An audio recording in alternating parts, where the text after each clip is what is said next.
പിതാവിൻ്റെയും പുത്രൻ്റെയും ജീവനുള്ള പരിശുദ്ധാത്മാവിൻ്റെയും നാമത്തിൽ ആമേൻ. യേശു തമ്പുരാൻ സിനഗോഗിൽ നിന്ന് എഴുന്നേറ്റ് ശിമയോൻ്റെ വീട്ടിലേക്ക് പോയി. ശിമയോൻ്റെ അമ്മായിയമ്മ കലശലായ പനി ബാധിച്ച് കിടപ്പായിരുന്നു. ആളുകൾ അവൾക്ക് വേണ്ടി അവനോട് സഹായം അപേക്ഷിച്ചു.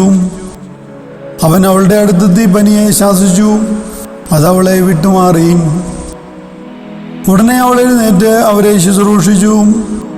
വൈകുന്നേരമായപ്പോൾ വിവിധ രോഗങ്ങളാൽ കഷ്ടപ്പെട്ടിരുന്നവരെയെല്ലാം അവർ അവൻ്റെ അടുത്ത് കൊണ്ടുവന്നു. ഓരോരുത്തരുടെയും മേൽ കൈവച്ച് അവൻ അവരെ സുഖപ്പെടുത്തി. നീ ദൈവപുത്രനാണ് എന്ന് ഉറക്കെ വിളിച്ചു പറഞ്ഞുകൊണ്ട് അനേകരിൽ നിന്ന് പിശാചുക്കൾ വിട്ടുപോയി. അവൻ അവയെ ശാസിച്ചു.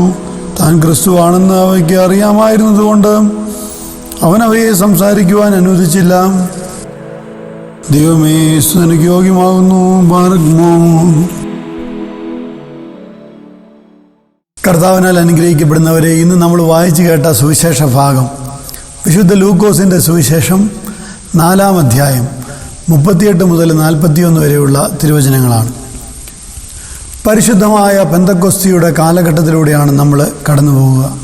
നമ്മുടെ കുടുംബങ്ങളിലും നമ്മുടെ വ്യക്തി ജീവിതങ്ങളിലും പരിശുദ്ധാത്മാവിൻ്റെ കൃപ ധാരാളമായി ഉണ്ടാകുവാൻ വേണ്ട വചനഭാഗങ്ങളാണ് തിരുസഭ നമുക്ക് ഈ ദിവസങ്ങളിൽ നൽകി തന്നുകൊണ്ടിരിക്കുക. ഈ വചനഭാഗം വായിക്കുമ്പോൾ യേശുക്രിസ്തു സിനഗോഗിലെ പ്രസംഗം അവസാനിപ്പിച്ച ശേഷം പത്രോസിൻ്റെ അമ്മായിയമ്മയുടെ ഭവനത്തിലേക്ക് ആരും വിളിക്കാതെ തന്നെ കടന്നു പോകുന്നതായാണ് നാം കാണുക. കണ്ടറിഞ്ഞ് ഭവനത്തിലേക്ക് കയറിപ്പോകുന്നൊരു യേശുക്രിസ്തുവിനെ നമുക്കവിടെ കാണുവാൻ സാധിക്കും. ഈ ഒരു കാലഘട്ടത്തെക്കുറിച്ച് പരിശുദ്ധ ഫ്രാൻസിസ് മാർപ്പാപ്പ തിരുമേനി പറഞ്ഞ 3-4 കാര്യങ്ങൾ എൻ്റെ മനസ്സിലേക്ക് വരുന്നുണ്ട്. ഈ കാലഘട്ടത്തെ പരിശുദ്ധ മാർപ്പാപ്പ തിരുമേനി വിശേഷിപ്പിക്കുന്നത് ആത്മാർത്ഥതയില്ലാത്ത ആത്മബന്ധമുള്ളൊരു കാലഘട്ടം, കഷ്ടപ്പെടാൻ ഇഷ്ടമില്ലാത്തൊരു കാലഘട്ടം, ഉപയോഗമുള്ളതിന് മാത്രം വില കൽപ്പിക്കുന്ന ഒരു കാലഘട്ടം, കൂടുതൽ ആളുകൾ പറയുന്നത് സത്യമാകുന്നൊരു കാലഘട്ടം, ശാരീരിക ആരോഗ്യമുണ്ടായി മാനസിക ആരോഗ്യം നഷ്ടപ്പെട്ട ഒരു കാലഘട്ടം, നിരാശ വളർന്നു വരുന്നൊരു കാലഘട്ടം, സ്വാർത്ഥതയെ സ്നേഹിക്കുന്നൊരു കാലഘട്ടം, അതുപോലെ എക്സ്ട്രീമിസം നിലനിൽക്കുന്നൊരു കാലഘട്ടത്തെ പറ്റിയും മാർപ്പാപ്പ തിരുമേനി പറയുന്നുണ്ട്. ഈ ഒരു കാലഘട്ടത്തിൽ ഈ പെന്തക്കോസ്തിയുടെ കാലത്തുള്ള ഈ വചനഭാഗം വളരെയധികം പ്രസക്തമാണെന്ന് എനിക്ക് തോന്നുന്നു. വിശുദ്ധ ലൂക്കോസിൻ്റെ സുവിശേഷം 4-ാം അധ്യായം മരുഭൂമിയിലെ പരീക്ഷ മുതലാണ് തുടങ്ങുന്നത്. മരുഭൂമിയിലെ പരീക്ഷയ്ക്ക് ശേഷം യേശു തമ്പുരാൻ സിനഗോഗിൽ പ്രവേശിച്ച് യെശയ്യാ പ്രവാചകൻ്റെ പുസ്തകം എടുത്ത് വായിക്കുന്നതായി നാം കാണുന്നു. യേശുക്രിസ്തു എന്തായിരിക്കുന്നുവെന്ന് ലോകത്തോട് വെളിപ്പെടുത്തുന്ന ഒരു വചനഭാഗമായിരുന്നു അത്. സിനഗോഗിൽ പ്രവേശിച്ച് വായിക്കാൻ എഴുന്നേറ്റ് നിന്നു. യെശയ്യാ പ്രവാചകൻ്റെ പുസ്തകം അവന് നൽകപ്പെട്ടു. പുസ്തകം തുറന്നപ്പോൾ ഇപ്രകാരം എഴുതിയിരിക്കുന്ന അവൻ കണ്ടു: കർത്താവിൻ്റെ ആത്മാവ് എൻ്റെ മേലുണ്ട്, ദരിദ്രരെ സുവിശേഷം അറിയിക്കുവാൻ അവിടെ നിന്നെ അഭിഷേകം ചെയ്തിരിക്കുന്നു. ബന്ധിതർക്ക് മോചനവും അന്ധർക്ക് കാഴ്ചയും അടിച്ചമർത്തപ്പെട്ടവർക്ക് സ്വാതന്ത്ര്യവും കർത്താവിന് സ്വീകാര്യമായ വത്സരവും പ്രഖ്യാപിക്കാൻ അവിടെ നിന്നെ അയച്ചിരിക്കുന്നു. ഈ പുസ്തകം അടച്ചതിന് ശേഷം യേശുക്രിസ്തു പറഞ്ഞൊരു വാക്ക് അവിടെ കൂടിയിരുന്ന പലരെയും പ്രകോപിപ്പിച്ചു എന്നാണ് വചനത്തിൽ എഴുതി വച്ചിരിക്കുക. യേശുക്രിസ്തു പറഞ്ഞു, നിങ്ങൾ കേട്ടിരിക്കെ തന്നെ ഈ തിരുവെഴുത്ത് നിറവേറിയിരിക്കുന്നു. അതായത് യേശുക്രിസ്തു പറഞ്ഞു വെച്ച ഇതാണ്: എന്താണോ ഞാൻ വായിച്ചത് അതാണ് ഞാൻ. സമഗ്ര വിമോചകനായ യേശുക്രിസ്തുവിനെയാണ് യേശുക്രിസ്തു ലോകത്തിന് മുമ്പിൽ അവതരിപ്പിച്ചത്. യേശു പറഞ്ഞു, ഞാനാണ് സൗഖ്യം, ഞാനാണ് പാപമോചനം, ഞാനാണ് പുനരുദ്ധാനവും ജീവനും.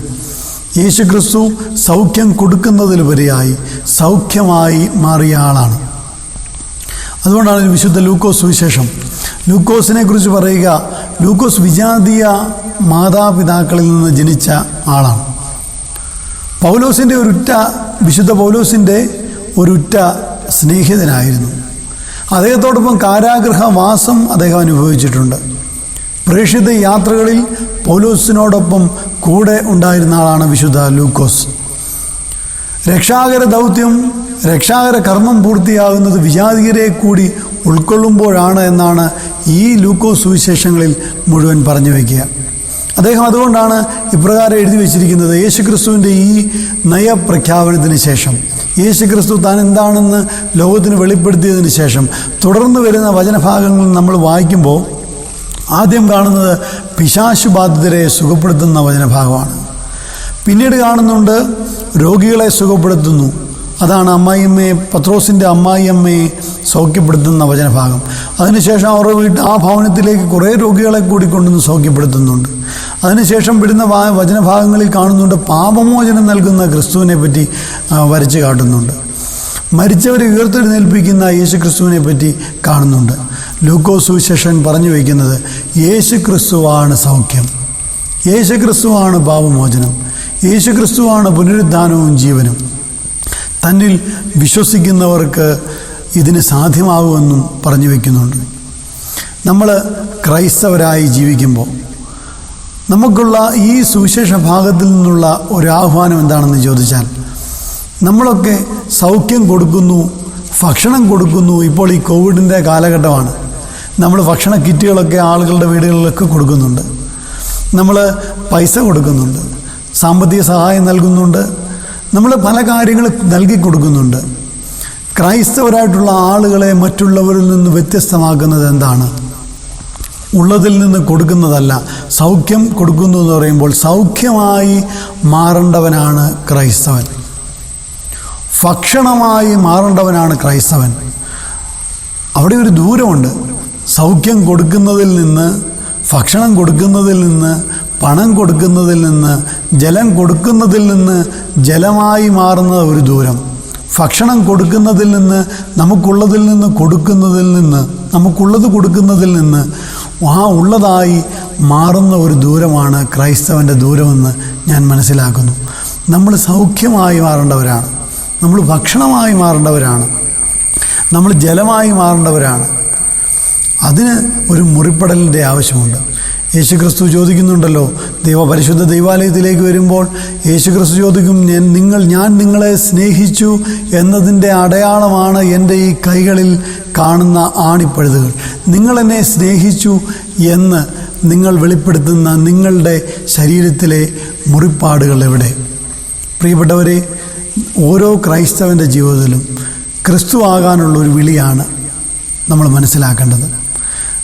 ഗ്രഹാം സ്റ്റെയിൻസും അതുപോലെ ഫിലിപ്പ് തീമോത്തി എന്ന് പറയുന്ന രണ്ട് കുഞ്ഞുങ്ങൾ 1999 ബജറംഗദൾ തീവ്രവാദി ആളുകൾ അവരെ സുവിശേഷ പ്രവർത്തനത്തിൻ്റെ പേരിൽ ജീപ്പിലിട്ട് ചുട്ടു വന്നപ്പോൾ, പ്രിയപ്പെട്ടവരെ, അദ്ദേഹത്തിൻ്റെ ഭാര്യ ഗ്ലാഡിസ് ലോകത്തോട് വിളിച്ചു പറഞ്ഞു, ഞാൻ യേശു ക്രിസ്തുവിൻ്റെ നാമത്തിൽ അവരോട് ക്ഷമിച്ചിരിക്കുന്നു എന്ന് പറഞ്ഞപ്പോൾ ലോകം ഒരുപക്ഷെ ചോദിച്ചു കാണും, ഗ്ലാഡിസിൻ്റെ ദൈവം ആരാണ്? കൽക്കട്ടയുടെ തെരുവീതികളിൽ വ്രണങ്ങൾ നിറഞ്ഞ പുഴുക്കൾ കൊണ്ട് നിറഞ്ഞിരിക്കുന്ന മനുഷ്യരെ കരങ്ങളിലേക്ക് ചേർത്ത് പിടിച്ചപ്പോൾ മദർ തെരേസയോട് ഒരു വ്യക്തി ചോദിച്ചെന്നാണ് പറയുക, അമ്മയുടെ ദൈവം ആരാണെന്ന്. മാർപ്പാപ്പ തിരുമേനിക്കെതിരെ വെടിയുതിർത്തപ്പോൾ ആ വെടിയുണ്ട എടുത്ത് പരിശുദ്ധ അമ്മയുടെ കിരീടത്തിൽ പ്രതിഷ്ഠിച്ച ശേഷം ജയിലിൽ പോയി ആ കൊലയാളിയെ കണ്ടപ്പോൾ അദ്ദേഹം ഒരുപക്ഷെ മനസ്സിൽ ചോദിച്ചു കാണും, തിരുമേനിയുടെ ദൈവം ആരാണ് എന്ന്. പ്രിയപ്പെട്ടവരെ, നമ്മളുടെ ജീവിതങ്ങൾ കാണുമ്പോൾ നമ്മൾ ക്രിസ്തുവായി അവതരിക്കേണ്ടവരാണ്. ക്രിസ്തുവായി അവതരിക്കാനായി പരിശുദ്ധാത്മാവിൻ്റെ കൃപ നമ്മളിലേക്ക് ഇറങ്ങി വരുമ്പോൾ മാത്രമേ അത് സാധ്യമാവുകയുള്ളൂ. പരിശുദ്ധാത്മാവിൻ്റെ കൃപ ലഭിച്ചവർക്കാണ് ഒരു അഗ്നിവലയം അവരെ വലയം ചെയ്യുന്നുവെന്ന് പറയുക. വിശുദ്ധർക്ക് ചുറ്റും ഒരു പ്രകാശ വലയം നമ്മൾ കാണുന്നുണ്ട്. ഈ പ്രകാശവലയമാണ് പരിശുദ്ധാത്മാവിൻ്റെ കൃപ നമ്മളിലേക്ക് ഇറങ്ങി വരുമ്പോൾ നമുക്ക് ലഭിക്കുന്നത്. പ്രിയപ്പെട്ടവരെ, ഈ ഒരു കാലഘട്ടത്തിൽ, ഈ ഒരു കോവിഡിൻ്റെ മഹാമാരിയുടെ ഒരു കാലഘട്ടത്തിൽ ക്രിസ്തുവായി അവതരിക്കാനുള്ളൊരു വലിയ വെല്ലുവിളി നമുക്ക് മുമ്പിലുണ്ട് എന്ന് നമുക്ക് തിരിച്ചറിയാം. അതിനുവേണ്ടി നമുക്ക് ദൈവസന്നിധിയിൽ പരിശ്രമിക്കാം, ആത്മാർത്ഥമായിട്ട് പ്രാർത്ഥിക്കാം. ഞങ്ങളെ സ്നേഹിക്കുന്ന സ്വർഗ്ഗസ്ഥ നല്ല ദൈവമേ, കർത്താവ്, ഈ ഒരു നല്ല ദിവസത്തെ പ്രതി അങ്ങയെ സ്തുതിക്കുന്നു, സ്തോത്രം ചെയ്യുന്നു. ദൈവിക കൃപകളും അനുഗ്രഹങ്ങളും കൊണ്ട് നിറയ്ക്കണമേ. വെറുതെ ഞങ്ങളുടെ ജീവിതങ്ങളിൽ ഞങ്ങൾ സൗഖ്യം കൊടുക്കുന്നവരിൽ നിന്ന് സൗഖ്യമായി മാറുവാൻ, ഞങ്ങൾ ഭക്ഷണം കൊടുക്കുന്നതിൽ നിന്ന് ഭക്ഷണമായി മാറുവാൻ, ജലം കൊടുക്കുന്നതിൽ നിന്ന് ജലമായി മാറുവാൻ തക്കവണ്ണം കർത്താവെ, അവിടെ ഒരു മുറിപ്പാടുണ്ട് ഞങ്ങൾ തിരിച്ചറിയുന്നു. അത് ഞങ്ങളുടെ ജീവിതത്തിൽ നേടിയെടുക്കുവാൻ തക്കണം പരിശുദ്ധാത്മാവിൻ്റെ കൃപ ഞങ്ങൾക്ക് നൽകി തരണമെന്ന് പ്രാർത്ഥിക്കുന്നു. പിതാവും പുത്രനും പരിശുദ്ധാത്മാവുമായ സർവേശ്വരായ എന്നേക്കും ആമീൻ.